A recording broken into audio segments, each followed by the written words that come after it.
So factoring is one of the, I hate to rank things, but I want to say it's one of the most important skills that we can have in an algebra class.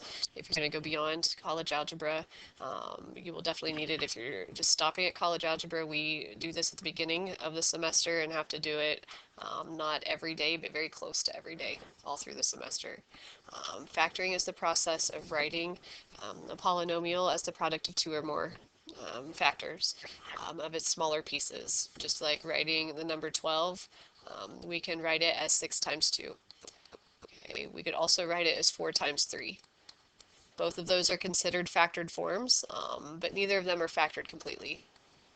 Because 6 is 2 times 3, 4 is 2 times 2. Getting it down to this level here, product of its prime factors, is what our goal is. When we're factoring, the very first thing we should always look for is what's called the greatest common factor. The greatest common factor is what it sounds like. It is the biggest factor that all of our terms have in common. So if I have something like 10x squared minus 15x, I look at each piece one at a time, meaning the numerical parts and the variable parts, and I think, what's the biggest number that that goes into both 10 and 15? And 5 is that biggest number. If I have x squared over here and x to the first over here, the biggest power of x that both factors, or both terms, have, is x to the first. This one has 1 factor of x, this one has 2, and so x to the first is my common factor. And then what we're doing here is we're using the distributive property backwards. Okay, so if I have 5x and I want to build 10x squared, I say what times 5 gives me 10, and what times x gives me x squared. Okay, then I say, well, what times 5 gives me negative 15, and what times x gives me x? Okay, if that factor is already there, that answer would be 1, and so 3 times 1 is 3. Notice that I can always check very quickly on these with my product and make sure if I put these pieces back together, I have what I started with. 5 times 2 is 10, x times x is x squared.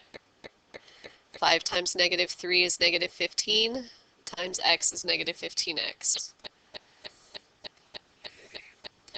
If I have 8x to the 5th minus 12x to the 9th plus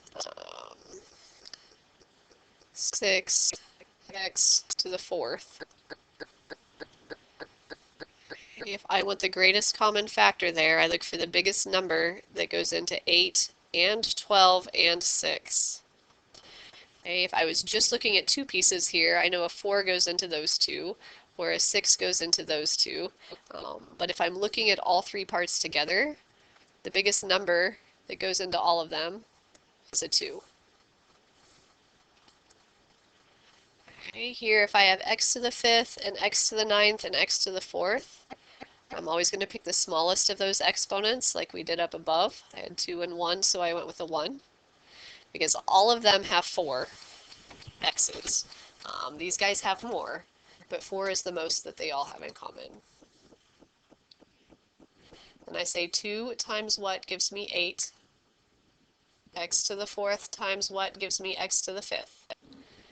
Okay, so 2 times 4 is 8, and I need one more x to get to x to the 5th.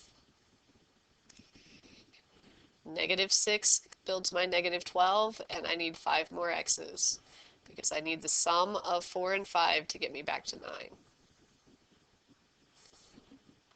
Okay, I need a positive 3 to get positive 6. I already have all of the x's that I need. So here is my factored form of that polynomial. Okay. Regardless of what it is that I'm factoring, the very first thing I should look for is the greatest common factor. And